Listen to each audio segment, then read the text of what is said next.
Every Muslim is expected to face the test of time with cats, according to the teachings of the Prophet.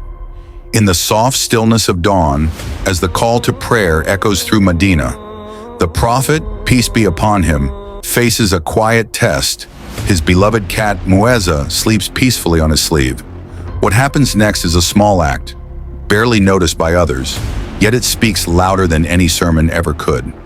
It's a moment where love, sacrifice, and mercy intertwine in the simplest way.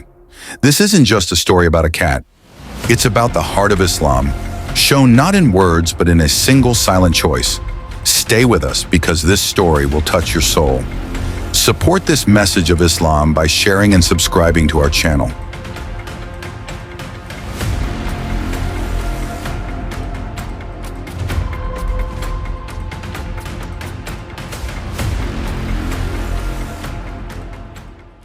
Before we were even born, Allah made the whole world. He made the sky, the stars, the trees, the rivers, and then He made something very special, creatures. He made creatures that swim in the sea. He made creatures that fly in the sky. He made creatures that walk on four legs and creatures that slither on the ground. And among them, Allah made one of the gentlest animals of all, the cat. Allah's promise in the Qur'an. In the Holy Qur'an, Allah tells us something amazing. There is not an animal on the earth, nor a bird that flies with its wings, but they are communities like you. Qur'an 6:38. Let's stop and think about that. What is a community? It means a group of people or living things who take care of one another, who feel things, who live together, and who matter. That means the animals around us are not just there to watch or play with. They have hearts, they have families, they have feelings. They are important to Allah, just like you and me. Out of all animals, cats have a special place in Islam. Why? Because they are clean, soft, peaceful, and close to human hearts. Even the Prophet Muhammad, peace be upon him, loved cats and showed us how we should treat them. A cat does not bark loudly or scare people. She does not attack without reason. She doesn't make messes everywhere. She walks gently. She watches with big eyes, and when she trusts you, she comes close and rests near your heart. Cats are often found sleeping near warm places, following you around the house, or licking their fur to stay clean. They are animals of balance, not too wild, not too noisy, not too dangerous. That's why many scholars say cats are pure, tahir in Islam. Even though cats are not mentioned by name in the Quran, the way the Prophet Muhammad, peace be upon him, treated them is like a living tafsir, a real-life explanation of Allah's mercy. The Prophet's love for cats wasn't just an action, it was a message.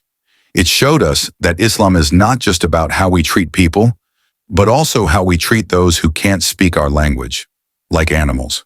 A woman was punished because she locked up a cat. She neither fed it nor let it go free to eat from the earth. Because of that, she entered the hellfire. Hadith, Bukhari, and Muslim. What a strong lesson. This teaches us that mistreating a cat is a very serious sin. But being kind to a cat, that's a way to earn the pleasure of Allah, the cat's heart, and the human soul. Have you ever looked into a cat's eyes? They're calm, sometimes playful, sometimes full of mystery. But when they trust you, their eyes say, I am safe. That's a gift from Allah. Because when we show mercy to animals, it heals something inside us too. The Prophet, peace be upon him, once said, the merciful are shown mercy by the Most Merciful. Be merciful to those on the earth, and the one above the heavens will be merciful to you. Hadith or Tirmidhi. So even though a cat cannot read the Qur'an or perform prayer, she helps you practice your own Islam, just by being near you. Feeding a cat is a blessing. Did you know that if you feed a hungry cat, it can be a form of charity? Yes. The Prophet taught that every act of kindness to any creature is rewarded by Allah. So when you put out a bowl of water for a thirsty cat, or give her a little food when her tummy's empty, Allah sees it, and He writes it down as something beautiful in your book of deeds. Even petting a cat gently or letting her nap on your lap can be worship, if it comes from a heart full of love and peace. In Islamic history, cats were often found in mosques and homes. They were allowed to walk around freely because they were known to be clean. Many scholars of Islam, even great ones like Imam Malik, would allow cats to sit near them while they studied or prayed. because cats don't make things impure. In fact, the Prophet himself said, "They, cats, are not impure. They are among those who go around among you." Hadith, Abu Dawud. So you see, cats are not just pets. They are honored guests in a Muslim's home. What this chapter teaches us, this chapter isn't just about cats, it's about something bigger. It's about compassion. It's about seeing the world the way Allah wants us to see it, that every creature matters, that the small and quiet things are noticed by Allah, that mercy is stronger than power, whether it's a bird in the sky, a sheep in the field, or a little cat curled up on your rug. They all belong to Allah, and when we are kind to them, we are walking the path of the Prophet. The morning sun was rising over the soft hills of Medina. Birds were waking up and singing softly in the trees. The light touched everything with a golden glow. Inside his simple home, Prophet Muhammad, peace be upon him, sat quietly. The world was still. His heart was calm. He was close to Allah. He wore a loose robe, warm and soft. It flowed gently over his shoulder and down to the floor. And beside him was one of Allah's quietest and sweetest creatures, a cat named Muezza. Muezza was small, with soft fur and curious eyes. She loved being near the Prophet. She didn't run or shout or beg. She just came close, very close, and trusted him completely. On this morning, she walked slowly toward him. Step by step, she moved in a circle on his robe, soft paws patting gently over the cloth. Then she found the perfect spot, the sleeve of his robe. She curled up, tucked her little paws under her chest, and closed her eyes. The Prophet's smile. The Prophet, peace be upon him, looked down at Muezza. She was asleep now, her breathing soft and steady. Her tiny body moved up and down like waves in the ocean. Not just a smile on his face, but a smile in his heart. He didn't say, "Move." He didn't say, "I'm busy." He didn't say, "She's just an animal." He let her rest, because the Prophet understood something very special. Every creature matters. The mercy of the messenger. You see, the Prophet didn't just talk about mercy. He lived it. He showed it in the way he spoke to people, in the way he forgave, in the way he treated animals with love, care, and respect. Allah said in the Qur'an, "And we have not sent you, O Muhammad, except as a mercy to the worlds." Qur'an 21, 107. That means he was a gift of mercy not only to people, but to cats, birds, camels, and even ants. Trust and peace. Muezza didn't speak. She didn't ask for anything, but she knew something very important. She was safe, and sometimes just feeling safe is enough to heal a heart. Muezza knew she was loved. She knew she would not be harmed.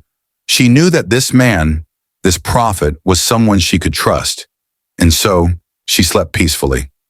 This moment may seem small, just a man, a robe, and a sleeping cat, but inside it was a big lesson to be kind, even when you don't have to be, to care for those who cannot ask for help, to make room for peace, even in little things. That morning the Prophet did not wake Muezza. He did not move his arm. He simply sat, still and quiet, with mercy in his heart. And that's how the story of Muezza begins, a story of trust, a story of love, a story of how one small cat showed the world what kind of man the Prophet was. And this is only the beginning. The soft morning breeze moved gently through the streets of Medina. The sky was clear, painted with the light of a new day. And inside the Prophet's home, Muezza was still fast asleep on the sleeve of his robe. She looked so peaceful, her small body rising and falling with each quiet breath. Her tail curled neatly beside her, her ears twitched every now and then, but she didn't wake up. The Prophet Muhammad, peace be upon him, sat silently, watching her with love in his eyes. And then it happened. The voice that fills the earth. From the top of the mosque, the voice of Bilal, R.A., rang out across the land. Allahu Akbar, Allahu Akbar. God is the greatest.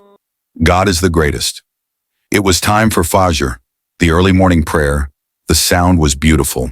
It wasn't loud like thunder. It was like the sky was whispering back to Allah. The Prophet, peace be upon him, closed his eyes for a moment. He loved this time of day. It was a time when the world was quiet and the soul could speak. He got ready to stand up and leave for the masjid. But when he moved his arm, He stopped.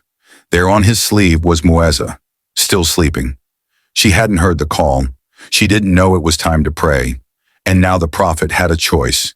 He could gently wake her. He could slide his sleeve out slowly. He could move her to the side. But he didn't do any of those things. Instead, the prophet looked down at his robe. He looked at the place where Muezza lay, and with a heart full of mercy, he reached for a small blade and carefully cut the sleeve, not to hurt, not to disturb, but to protect her sleep. The sleeve was part of his clothing, but Muezza's peace was more precious. He left the house quietly, walking to the mosque with a gentle smile. Lem was watching. Only a few people may have seen that moment. Only a few may have known what he did. But Allah saw it. Allah, who created cats. Allah, who gave the prophet his heart full of light. Allah, who loves mercy in all things. That single act, done in silence, became a lesson for all time. What the prophet did that morning teaches us something big. Mercy is not just in words, it's in actions. Kindness is not just for people.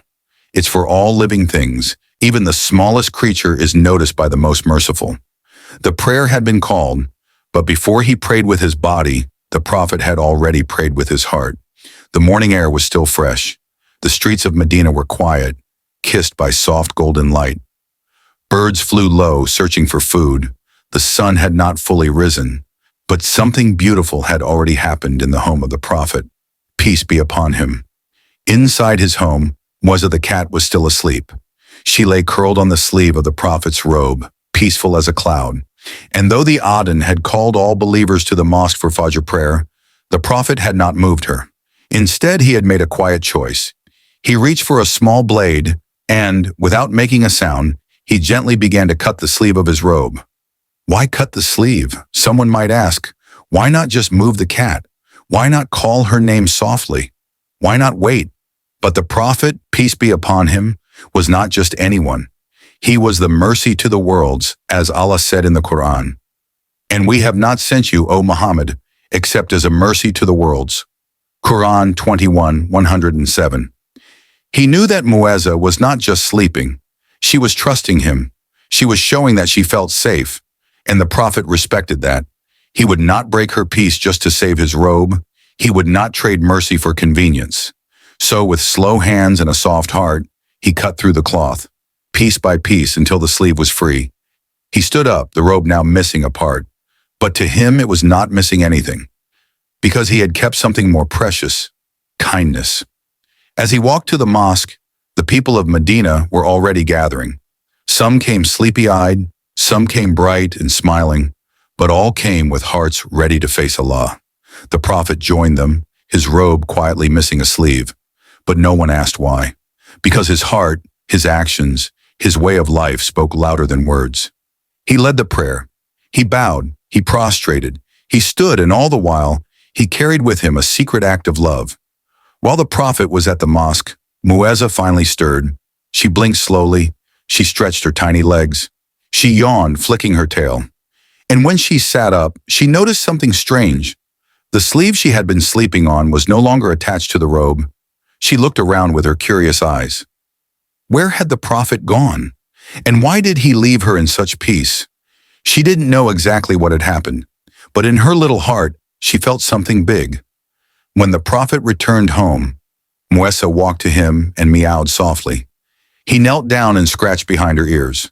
She purred and rubbed against him. The prophet smiled, and in that moment, the entire world could learn something just by watching. That true strength is not loud, it is gentle. That real love is shown in the smallest actions. And that mercy, even to a cat, is a way to worship Allah. That cut sleeve may have seemed like just a piece of fabric, but it became something much greater. It became a sign, a story passed from heart to heart, a memory that still teaches Muslims today, because that morning, the prophet chose to protect a cat's nap over his own clothing. And in doing so, he taught us that no act of kindness is ever wasted. What will you do? Maybe one day you'll see a hungry cat on the street, or a tired cat sleeping near your shoes, or a kitten scared in the rain, and you'll remember the story of the gentle cut. You'll remember that the prophet chose mercy, even when it cost him something. And maybe, just maybe, you'll make a gentle choice too. Muezza followed the Prophet Muhammad, peace be upon him, through the house that day, her tail swaying like a soft feather. She didn't know about the robe, she didn't know about the cut, but in her small heart, she felt safe, warm, and deeply loved. And why wouldn't she? The Prophet never raised his voice at her. He never pushed her away. He never treated her like just an animal, because to him, every creature mattered. The Prophet was not like anyone else. He wasn't just a leader. He wasn't just a teacher.